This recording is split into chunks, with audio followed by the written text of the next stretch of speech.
lecture. Today's topic is internal structure of Earth. So let us start our top lesson on the internal structure of the Earth. So Earth is having onion-like structure. That means it also has various layers, and these layers are concentric. That means they have the same center as the center of the Earth. Overall, it has radius of 6400 kilometers, approximately 6400 kilometers. So you can see this picture just for representation. We have the several different colors put for the different layers. Okay, so we will talk about these layers one by one. So let us talk about the first layer or the topmost layer. It is called crust. It is the thinnest layer of Earth. It includes continental as well as oceanic crust both. So that means if we take out the water just below the water or the bottom of the oceans and sea, that part is also part of crust. So overall, taking the top layer or the top surface of Earth, that actually included in crust, so that is part of crust. So as you are aware that oceans are very deep, so taking out the water, we have the thickness of the oceanic crust is also reduced. So you can say that continental crust are having more thickness and oceanic crust is having less thickness. So continental crust is having thickness up to 35 kilometers and oceanic crust is having thickness up to 5 kilometers. So continental crust is made of two compounds. So these two compounds are called silica and alumina. Taking out first two letters of both, we get Cr. So this is the word used to remember the components of top layer for continents. Similarly, for oceans, we have two compounds.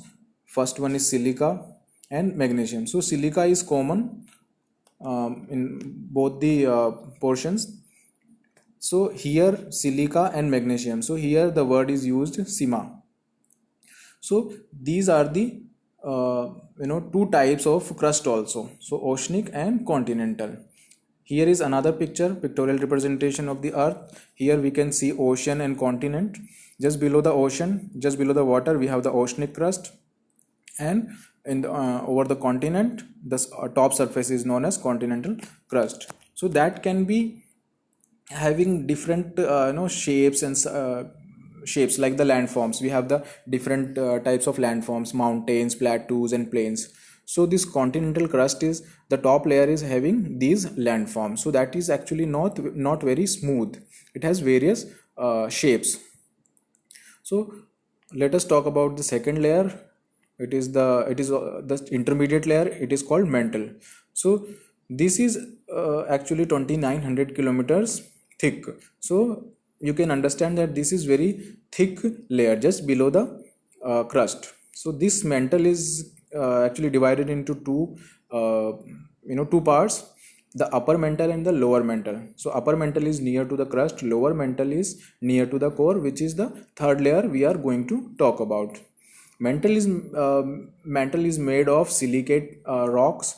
These rocks include approximately 45% oxygen, approximately 22% silicon, and 23% magnesium, and remaining other components or elements.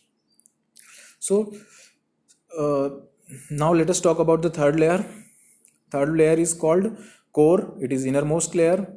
It is also very thick. It is having thickness up to 3500 kilometers, and it is made of nickel and iron. Iron is also called ferrous. So let us take first two letters of both the elements, and we get Ni plus Fe is equal to knife. So core is made of knife. Pressure and temperature is very high at the core. So it is believed that the material or the the elements or compounds which are present there, they are found in liquid form. Similarly, as we did for mantle, the core can be divided into two parts, the inner core and the outer core. So inner core is near to the center and outer core is near or towards the mantle.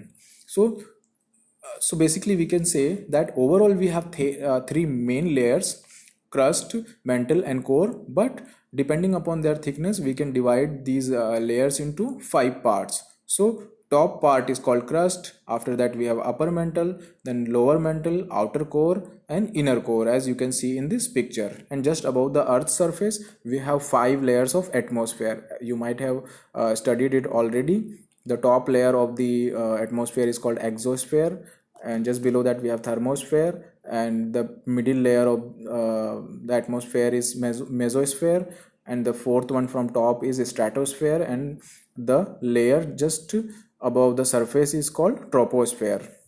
So overall we have 5 layers in the atmosphere and 5 layers in the earth, so total 10 layers we have. So it is just a representation of the structure. So let us talk about rocks. So as we are aware, various landforms, mountains, plateaus, plains, they are actually found on crust, and the crust is top layer. So you have seen that the top layer is actually made of rocks. So these various rocks and minerals. So these rocks are also actually made of minerals. So we have minerals at the top layer. So rocks have various size, texture, different properties, overall physical appearance and composition. So depending upon them we are going to classify these rocks into different forms, and we will talk about them one by one. So let us talk about first 3 major types. First one is igneous rocks, second one is sedimentary rocks, third one is metamorphic rocks. So this igneous word is actually derived from ignis. Ignis is a Latin word used for fire, and why it is taken from this word we will talk about it, because it is related to molten magma, that means lava, which is very hot. So we are comparing with it with the fire. Second one is sedimentary. Sedimentary is derived from sedimentum. It is also a Latin word for settle down. And third one is metamorphic rocks. It is derived from metamorphos. It is a Greek word for form. That means a state or form. Okay, let us talk about these types one by one. First one is igneous rocks. Igneous rocks are formed by cooling and solidification of molten magma, which is actually lava. So, as you are aware that from the volcanoes we have the lava coming out, the molten mixture of metals and compounds. So that is also called magma. So when it comes out and gets cooled, and after cooling it gets solidified. So after the solidification it becomes very hard and they form the rocks. So these rocks are called igneous rocks. So as I told, igneous is derived from ignis. Ignis means fire. So here we are saying that from volcanoes fire like magma is coming out and getting cooled and getting hard. So that is how we are getting these type of rocks. So in igneous rocks also we can have further segregation. We can have intrusive igneous rocks and extrusive igneous rocks. So intrusive igneous rocks are also called plutonic, and extrusive is called volcanic. So we are doing the comparative learning for both. So we will be comparing both together. So intrusive igneous rocks are actually formed by cooling of lava deep inside the earth surface. That means lava is getting cooled inside the earth itself. It is not coming out. When it is getting cooled, definitely it will be solidifying and it will become hard. So these type of rocks which are formed are called intrusive igneous rocks, and they are also called plutonic because they are not coming out, staying inside only. So as you are aware, the temperature inside the earth is high. So these type of rocks will be formed slowly. That means the molten magma will be cooling down slowly because heat is already present there. So it will be solidifying slowly. So because of this slow cooling, they have the fine grains. Grains are the you can say grains are the parts of which these rocks are created. So basic units. So grains are like the basic units, small parts of which it is created. So these small units are very fine or very small in this type of rocks. So it is actually related to this slow cooling. Whenever the cooling is slow, the grains will be fine or the smaller only. So we have one such example is granites. So you might have heard of this word. Granites are the types of stones or rocks which we used in constructions also. So granite is such example. Another example, you might have seen some grinding stones also. They have very fine type of grains. So that are also made of intrusive igneous rocks. Second one, we have extrusive igneous rocks, as it is formed by rapid cooling and solidification of magma out of the earth surface. So here you see the difference. Intrusive is being formed by the cooling of lava inside the earth surface itself, and this is being formed by the cooling of molten magma outside the earth surface. So that is why intrusive and extrusive. So intrusive is something related to internal, extrusive is something related to external. Okay, so that is why we are having this type of difference in both the igneous rocks. So as it is coming out of the volcanoes, that is why it is called volcanic rocks. So when this molten lava is coming out and it is flowing away from the volcanoes, it will be cooling fast, because outside or above the earth surface the temperature is less as compared to the earth, inside the earth. So that is why these molten magma will or lava will be solidifying faster. So because of this, rapid cooling will take place. So because of rapid cooling, we will have large grains. So their slow cooling is causing fine grains. Here we have rapid cooling in extrusive igneous rocks. That is why we have large grains. So these type of rocks are mainly called basalt. So this is one type of name given to these type of rocks. So we have Deccan Plateau in India. It is one of the oldest plateau of the world. So it is actually made of such type of rocks. So these two types are part of igneous rocks. First one is intrusive, second one is extrusive. And first one is also called plutonic, second one is called volcanic. You can understand why. So both have difference, one for slow cooling, second one for rapid cooling. Fine grains, large grains. Okay, and these are the names, examples. Granite is for intrusive, and basalt is for extrusive, and grinding stones are actually made of these rocks, and we have Deccan Plateau which is made of these basalt rocks. Next type we are going to talk about is sedimentary rocks. Sedimentary rocks are actually created out of igneous rocks only. Igneous rocks, when they break down, they break into smaller pieces, and these smaller pieces are called sediments. So sediment is anything which settle down at the bottom. So that is why the Latin word which we used, sedimentum, it means that settle down. So that is why we are saying these smaller pieces are called sediments, and when they are settling down, they become harder with pressure and temperature. So these sediments, when these igneous rocks are broken down, various smaller pieces are moved with the help of water or air. So naturally they move and they settle down at a place. Or you can say, suppose there is a deep hole is there, so these type of pieces are getting deposited automatically with the flow of water or with the force of wind. So whenever these type of sediments or smaller parts settle down at one place, there are chances that fossils, or you can say the body remains of animals or plants also, they may be combined with them. So overall, all the smaller parts, like smaller pieces of igneous rocks or these fossils of animals or plants combined together, they are deposited on a place. There, with the help of high pressure and temperature, they are actually compressed. Okay, once they are compressed, that means they are pressed together hard. So that is how the smaller pieces with high temperature and pressure, they combined and make a different type of rocks, which is called sedimentary rocks.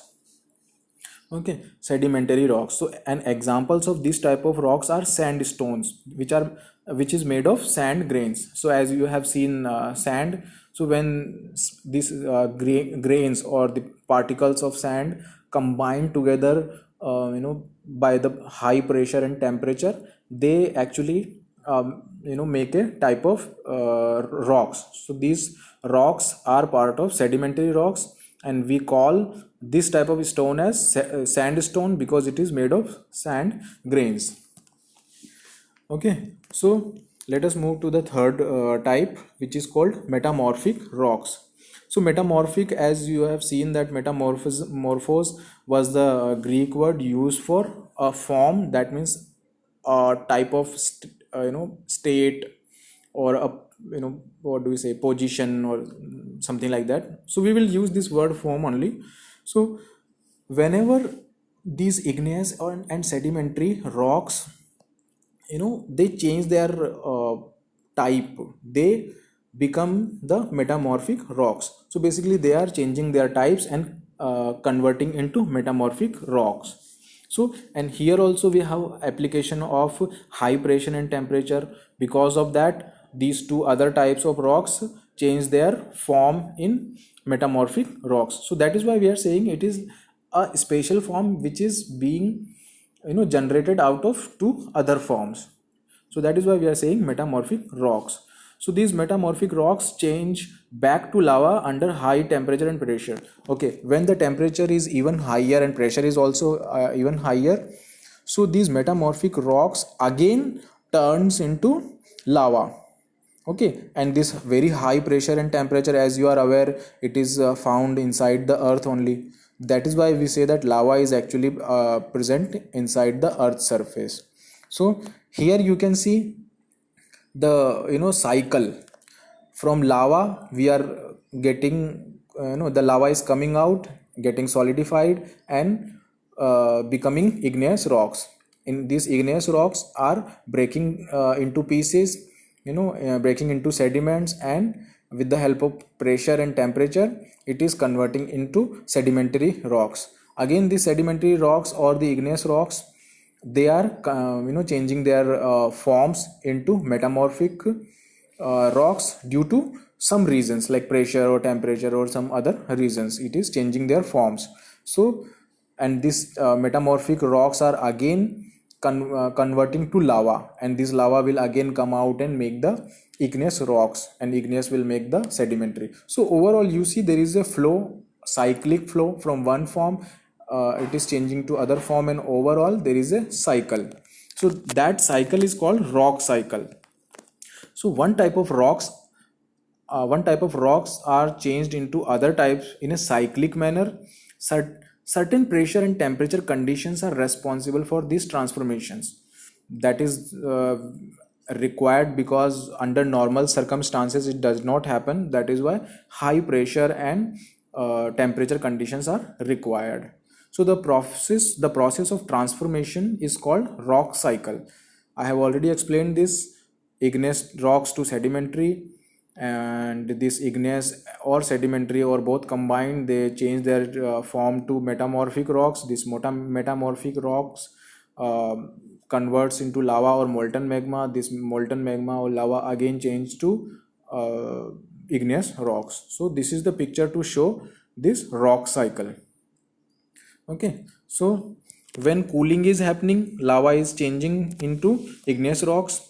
It is breaking down into pieces, it is converting into sediments. As you can see on the right side, the smaller particles called sediments, when they are compressed together, they will form a different type of rocks. They are called sedimentary rocks. Okay, and these sedimentary rocks, with the time, when they are eroded, that means with the help of water or wind, when they are eroded, again they change back to smaller pieces. So it is a reverse process, you can say. When the smaller pieces are compressed together, they can form sedimentary rocks, and when these sedimentary rocks are eroded with the help of the eroding agents, they change back to sediments. But these sedimentary rocks with high pressure and heat, they change to metamorphic. Similarly, we have the this green arrow from sedimentary rock to metamorphic, similar for both igneous as well as sedimentary. Both have the green arrows. With the help of heat and pressure, they are changing their forms to metamorphic rocks. And these metamorphic rocks, with the help of erosion and what do we say, this earthening, they are actually converted into sediments. That means whenever we are digging something, we are breaking the metamorphic rocks, so they change the they are changed into the sediments are nothing but the smaller pieces. So overall, by seeing this picture, you can understand one type of rock is converted into other in special conditions. So these conditions are marked over these rows. So you can pause the video and you can read about the conditions as well as these various forms from one form to another form, how these changing. So metamorphic rocks are upon melting, they change back to magma, and the magma again cools down and make the igneous rocks. And igneous rocks also, if they are melted, they can also change to magma. So overall, these all are interrelated depending upon the conditions, and overall they make a cycle, and it is called as rock cycle. So with this, we come to the point where we are actually talking about the usefulness of the rocks. We have talked about three different types of rocks. We have different examples and different properties of all these rocks. But in general, if we ask how these rocks are useful for us, very simple question, very simple thing which we know from our day-to-day observation is rocks are actually used in constructions. And constructions of what? Any type of building, houses, roads, monuments. Okay, in roads you have seen that smaller stones which are actually broken down from a bigger rock, so that it settle down on the road in a proper way. And similarly, monuments are the historical historically important buildings, like Taj Mahal is a monument. It is made of white marble. And we have other buildings, the normal buildings. Okay, so all these constructions use the rocks. Okay, and different types of rocks are also used in making uh, other things, like when the rocks are actually made into the powder form, and these powders are used in making this cement also. This limestone, have you heard of this word limestone? Okay, so this is also one type of metamorphic rock, and this is converted into cement, and all those things are there. So one form is changed into other form, and we have very much usefulness of these rocks. So two examples I have included just for your knowledge. Red Fort, you have heard of this Red Fort is called Red Fort because it has the red stone, and it is made of red sandstone I have already talked about, made of sand grains. Similarly, we have Taj Mahal. Taj Mahal is made of Sangemarmar. Sangemarmar is the word for white marble.